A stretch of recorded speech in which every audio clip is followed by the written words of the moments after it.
Bonjour et bienvenue, j'ai le plaisir de vous accueillir pour le journal de la Fédération des courses du Sud-Ouest à Cathy. Nous sommes chez Richard Westering quelques jours après la victoire détonnante dans le prix du Bourbonnais. C'est bien sûr le principal fait d'actualité de ce journal, mais pas seulement. Voici le sommaire. À la une de l'actualité, la victoire détonnante dans le prix du Bourbonnais ce dimanche sur l'hippodrome de Vincennes. Le champion de Richard Westering s'est imposé aux dépens du meilleur cheval du monde, FaceTime Bourbon, en route vers le prix d'Amérique. Richard Westering, que nous avons rencontré cette semaine chez lui à Escalance, nous dira tout du programme de son champion. Il nous dira tout également sur ses chevaux à suivre au cours de la saison. Le meilleur apprenti de France 2021 s'appelle Nicolas Brossard, Cocorico donc pour le Sud-Ouest. Nous reviendrons sur les faits marquants de sa jeune carrière. Pau et Bordeaux préparent Noël, tout sur le programme de ce week-end. Nous reviendrons également sur les temps forts de la semaine écoulée, avec les belles notes et l'agenda. Voilà pour le menu du journal.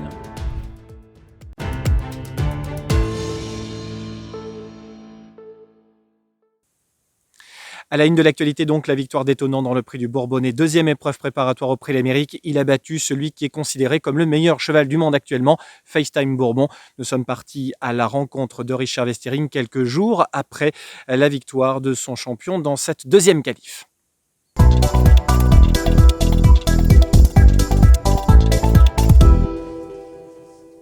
Bon, Richard, un mot sur Étonnant depuis dimanche. Là, on a vu qu'il avait bon appétit. Comment a-t-il récupéré de sa course? Ouais, bien, il a l'air très bien. Il est gai, c'est le gaz, ça va. Il se repose pas beaucoup. Souvent, il couchait beaucoup dans les paddocks, mais là, il pète la forme, ça va. Comment tu as vécu cette course? Est-ce qu'on peut revenir un petit peu sur ce prix de Bourbonnais? Déjà, est-ce que c'est une surprise pour toi ce qui s'est passé dimanche? Bah, celui-là qui dit c'est pas une surprise, je pense c'est faux parce que je pense que tout le monde il croit quand même FaceTime imbattable.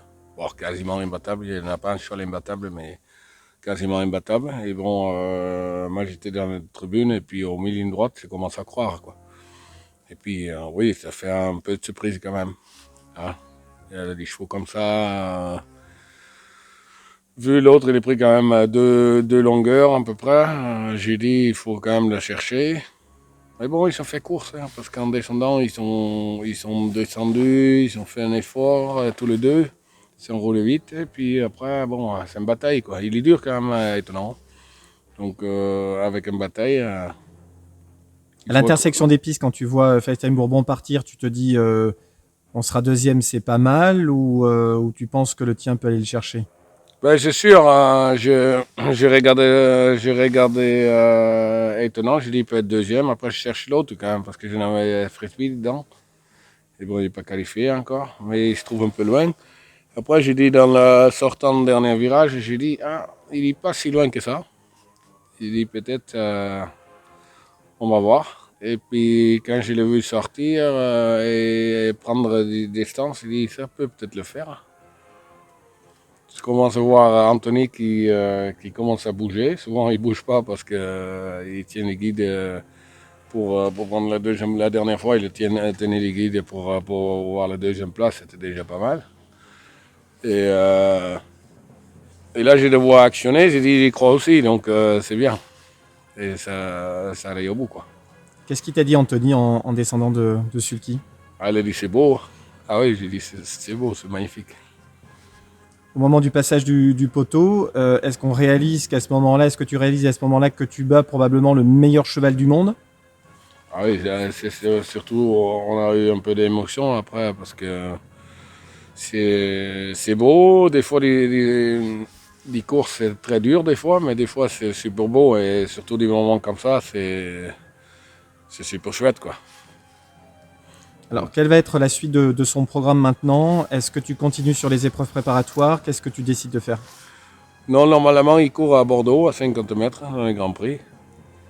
Et on ne sait pas encore qui mène, parce que normalement, je préfère si Anthony mène, mais je ne sais pas s'il y a des courses importantes ailleurs ou pas. Peut-être pas louper des belles courses pour en préparation. Moi, je peux le faire, mais bon, je préfère quand même lui le faire. Et après, on va direct sur le prix d'Amérique. Sans passer par le prix de Belgique?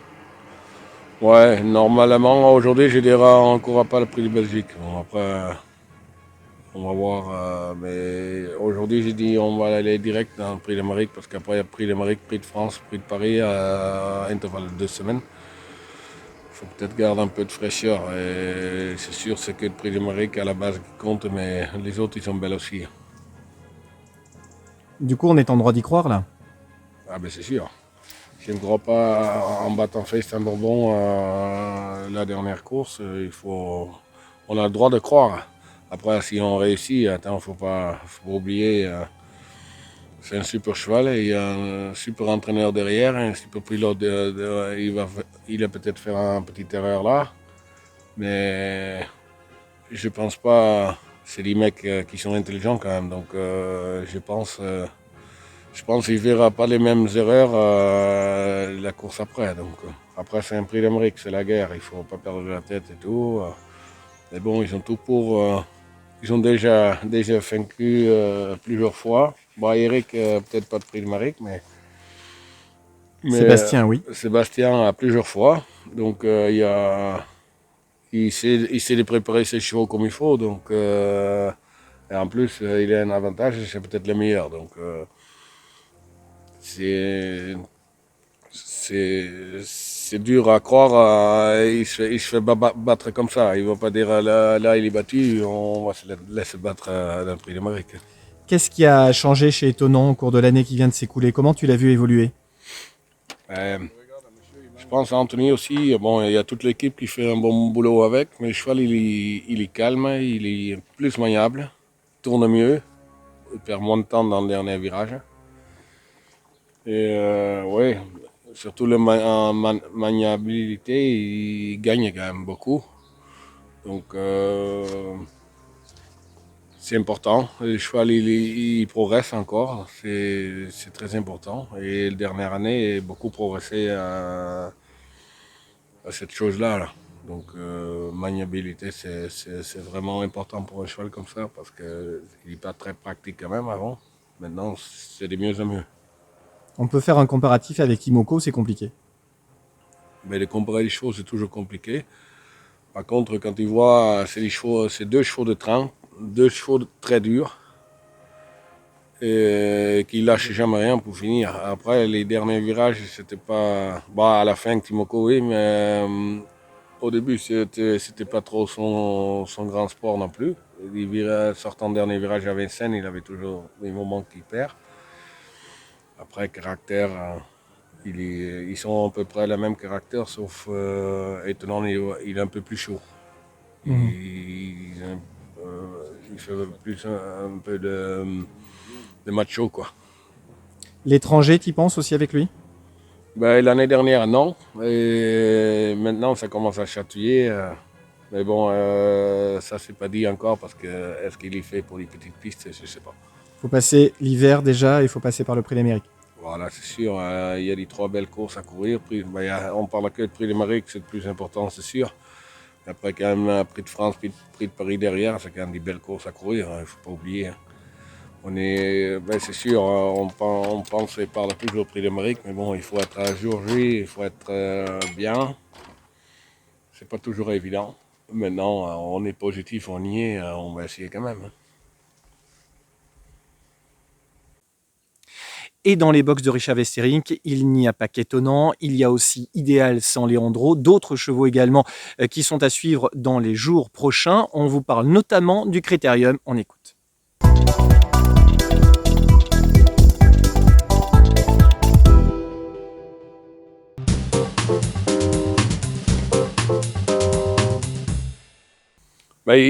Son prestation et son perf, il était bien, il était bon. Mais je trouve qu'il est un peu défraîchi par rapport à comme il était 2-3 semaines avant. Mais bon, c'est un peu normal. Je l'ai fait une course préparation une semaine avant. Après, il était archi prêt. Il fait la faute. Et après, il court 2 semaines après. On a travaillé quand même un peu. Parce que là, il a plus besoin de travailler que étonnant. Parce qu'il est fait à sa classe lui-même. Bon, je ne dis pas lui, il n'est pas de classe, mais il a besoin des autres, lui. Et Je trouve, bon, il n'y a rien à dire, il court bien, il est 7e après un peu du distancement des enquêtes et tout ça, mais il n'était pas loin des bons chevaux. Maintenant, vu comme il travaille il y a 2-3 semaines, j'ai dit pour se qualifier dans cette course-là, là, je trouve qu'il était beaucoup défraîchi. Et j'étais un peu dessus, bon, pas dessus, mais le problème c'est qu'on ne peut pas la garder à 120% tout le temps, quoi. C'est ça qui... Mais je crois énormément à ce cheval. J'ai toujours dit que c'est plus dur de le qualifier pour le prix d'Amérique, celui-là, que prendre une bonne place dans le prix d'Amérique. Il va peut-être pas pour la gagne, mais il peut bien se placer parce que c'est un cheval qu'il aime, c'est un cheval qu'il aime beaucoup de rythme dans la course. Et il finit toujours. Et là, il finit, je crois, en pied de 8. Moi, je vais plutôt penser, lui, il a fini en pied de 6 comme étonnant. Mais bon, il se trouve un peu loin, mais il manque juste là, un peu de, comment on dit ça, un peu d'explosivité. Ouais, ça va peut-être revenir, mais on travaille peut-être un petit peu plus doucement.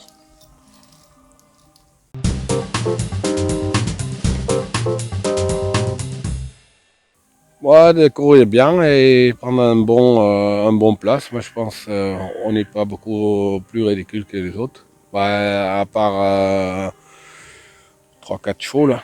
Mais après, derrière, c'est un peu plus ouvert, je pense. Après, il fait ses gros noms, ils sont bonnes. Après, c'est un cheval qui est pas loin des meilleurs, je pense. Donc, on tente le coup.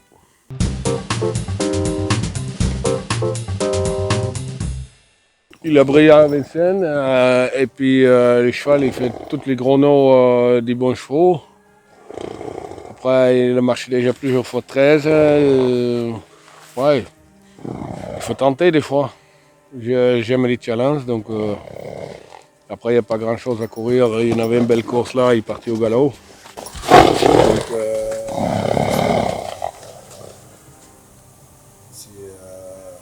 ouais, c'est peut-être un gros jeu, mais c'est pas très grave.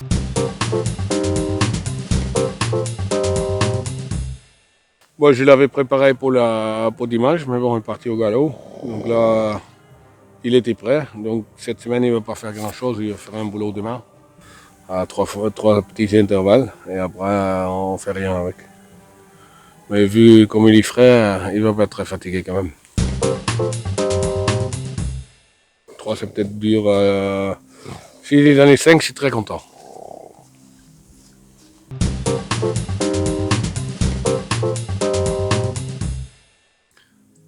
Philippe Jarry, elle est extra au travail. Peut-être jamais été aussi bien au travail.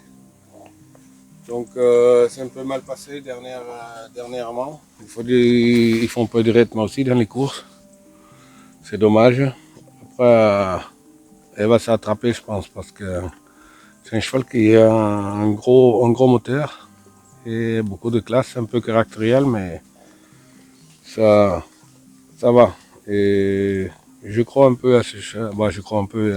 On a le droit de croire à un cheval qui déjà marche plusieurs reprises, 11. Donc, mais il travaille super bien, donc on a le droit de croire un peu. Côté jeunesse maintenant, Nicolas Brossard fait également l'actualité cette semaine au trot. Il est le meilleur apprenti de France 2021. Retour sur les principaux faits d'armes du jeune homme.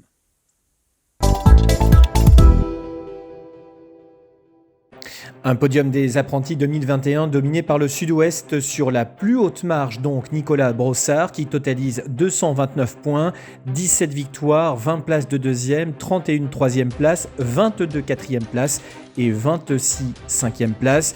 Il devance Enzo Lelièvre et un autre de nos représentants du Sud-Ouest, Étienne Closier, troisième avec 178 points, 16 victoires au cours de l'année 2021. Joint par téléphone, Nicolas Brossard s'est dit soulagé, lui qui aura tout donné jusqu'au terme de ce challenge qui prenait fin ce lundi à Bordeaux. Parmi les principaux faits d'armes du jeune homme, sa victoire en début d'année avec Hainaut de Narmont, c'était à Toulouse le 16 janvier. Ses références comme driver, ceux dont il s'inspire, sont Jean-Michel Bazir et Nicolas Hensch. Son rêve, remporter un sulky d'or. Son cheval de cœur, Domino Blond, sans hésitation. Nicolas Brossard, c'est à ce jour 28 victoires, la première ayant été acquise le 3 février 2019 à Agen. La dernière remonte au 7 novembre, c'était à Grenade-sur-Garonne au sulky d'Éperon de Fréca. En tous les cas, un grand bravo à Nicolas Brossard et à Étienne Closier également pour leur année respective. Rendez-vous est pris en 2022. Et on va se projeter maintenant sur ce qui va se passer ce week-end sur nos hippodromes et notamment à Bordeaux et Pau avec les Noëls des hippodromes. Voici le programme.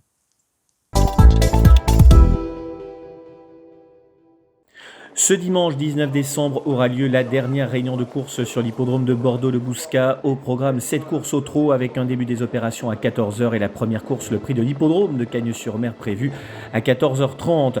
Lors de cette réunion de course, de nombreuses animations sont prévues avec notamment une visite surprise, celle du Père Noël, un tout petit peu en avance. Il distribuera des chocolats à tous les enfants présents sur l'hippodrome. Il y aura également un marché de créateurs, la présence d'un stand de chichis et de crêpes pour les petits gourmets. Des animations sont prévues pour les enfants avec un château gonflable ou encore des balades à poney, des ateliers créatifs dans le hall des paris. Pour ceux qui ont encore une petite faim, il y aura un stand à popcorn. Pour s'amuser encore, une pêche au canard. Des cadeaux seront à gagner également sur tirage au sort. Rendez-vous donc ce dimanche 19 décembre à Bordeaux-le-Bouscat dès 14h.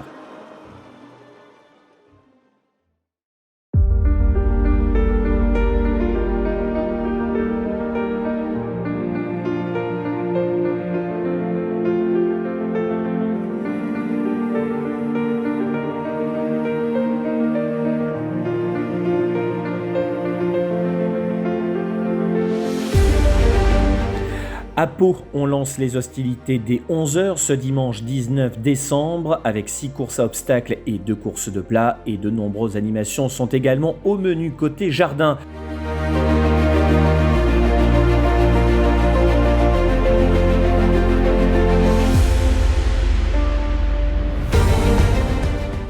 Ravi de pouvoir faire son retour sur l'hippodrome de Pau, le Père Noël sera présent pour écouter les vœux des petits et des grands pour leur plus grand bonheur. Un photographe sera présent pour immortaliser ces moments magiques, mais ce n'est pas tout. Les animations sont organisées et il y en aura pour tous les goûts. Les gourmands auront droit à un bar à barbe à papa, là aussi attention à la ligne.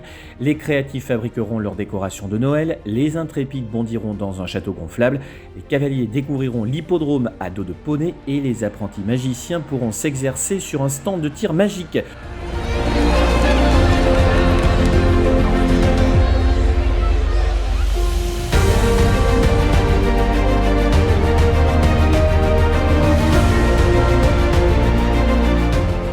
Vous pourrez profiter comme à chaque fois du restaurant panoramique où toute l'équipe de Jardin et Saveurs vous accueille pour déguster des plats toujours plus savoureux avec une vue panoramique sur les 34 parcours de l'hippodrome.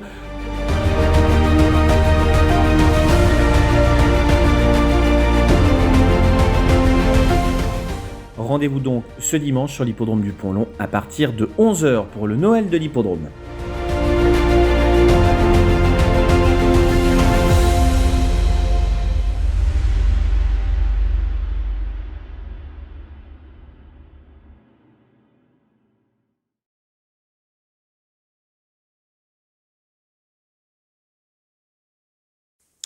On va vous parler de galop maintenant avec le meeting de Pau qui bat son plein. Voici le retour aux courses.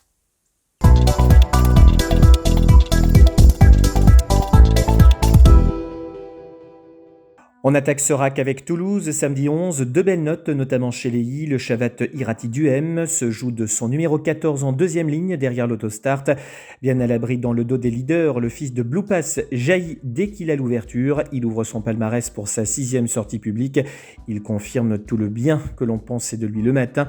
Il devance Imperial Rild et Icar Duhem de la même écurie. Il se classe 3e, pas loin d'un premier succès. Coup de 2 pour Jérôme Chavat qui s'impose aussi dans la 3e au sulky d'Api Duhem. Le fils de Prodigious se remporte sa 4e course en 16 sorties publiques, sa 3e victoire consécutive, entre-temps sur le pied de 1, 17, 3. En retard de gain, le poulain devance le petit frère de Biluca Duboskai, Epicetu, qui a bien failli échapper dans la ligne droite. Hollister D se classe 3e. Entre Amis remporte la 4e course du programme en trottant sur le pied de 1,15,8 sur 2750 mètres départ lancé. Le pensionnaire de Christophe Feit remporte sa 10e victoire en 32 courses seulement. C'est sa 4e victoire à la Sépierre où il compte aussi 2 places, le tout en 9 courses. Entre Amis dispose facilement d'Étoile d'Éole et Éolane. Direction Pau avec le prix d'Artix en plat qui voit le succès de Simplai Southern, un pensionnaire de Damien de Vatrigan. Ce sont les couleurs de Patrick de Vatrigan qui sont à l'honneur avec ce fils de Chala. 5e en débutant à Tarbes le 10 octobre, Simplai Southern fait belle impression. Il devance cette fois Blue Falcon d'une longueur un quart, Zimmer est 3e. Dans le prix d'Arbus, victoire d'une 2 ans de qualité, là encore, Twilight qui ouvre son palmarès pour sa 5e sortie publique. Attentiste en 5e position, elle prend l'avantage à la distance et devance Mogwai, meilleure note de la course, et Luna the Great qui complète le podium. 24 heures plus tard, Pau toujours, le prix du Château de Pau, première épreuve préparatoire au Grand Prix de Pau Birben Foie Gras voit le succès de Fret d'Estruval, entraîné par Patrice Quinton et monté par Nathalie de Souter. Le représentant de Simon Munir, placé en steeple l'an passé sur cette piste, devance un grand habitué des lieux, Spanish One, 2e pour sa rentrée paloise. À un mois du Grand Prix, Spanish One est dans la bonne dynamique. Les favoris déçoivent un peu, Autorisation est seulement 4e, devant Lateranito, 5e. Rixman s'offre le prix Henri Ridgway sur le cross. Le fils de Norris Cattle comptait 2 places sur le tracé palois. Il remporte ici son premier succès sur la terre du Pont-Long sous la selle de Thomas Borin. Victoire acquise par 2 longueurs et demie aux dépens d'Historie de Choiseul et Hussard d'Artrel.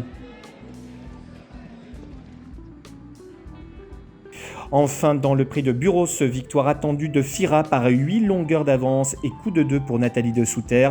5e pour sa rentrée à Toulouse début novembre, la championne de Pierre Pilarski et Didier Guillemin était très attendue au tournant. Elle reste invaincue à Pau, 5 courses, 5 victoires. Fira effectuait là ses débuts en steeple.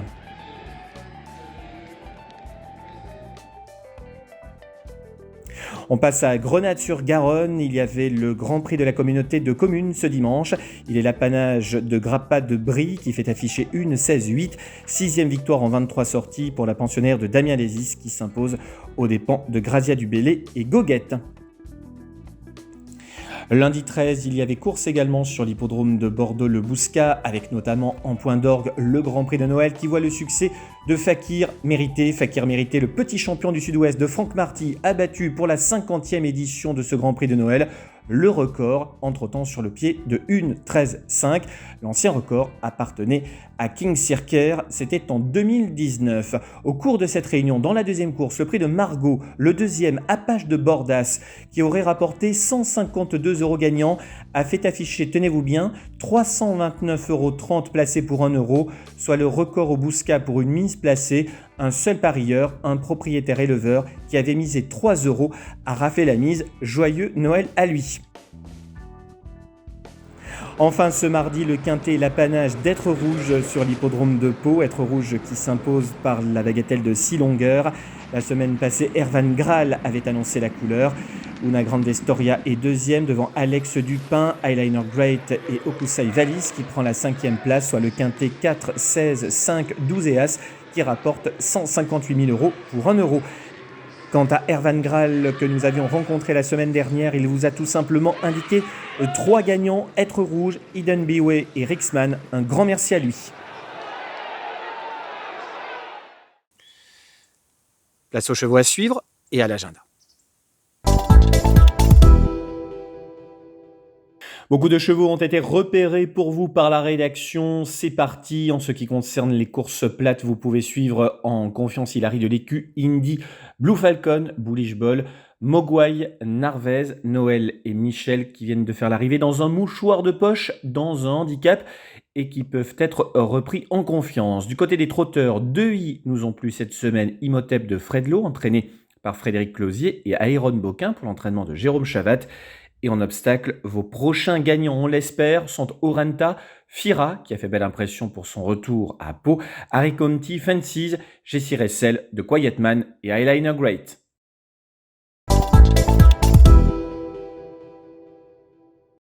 Ce samedi 18, on prend la direction d'Agen pour une réunion en premium au trot et en matinale. Dimanche 19, on prend la direction de Grenade pour son 3e dimanche consécutif. On fêtera Noël sur l'hippodrome de Bordeaux, sur l'hippodrome de Pau également. N'hésitez pas à aller consulter les sites internet de ces hippodromes pour connaître dans le détail tous ces programmes.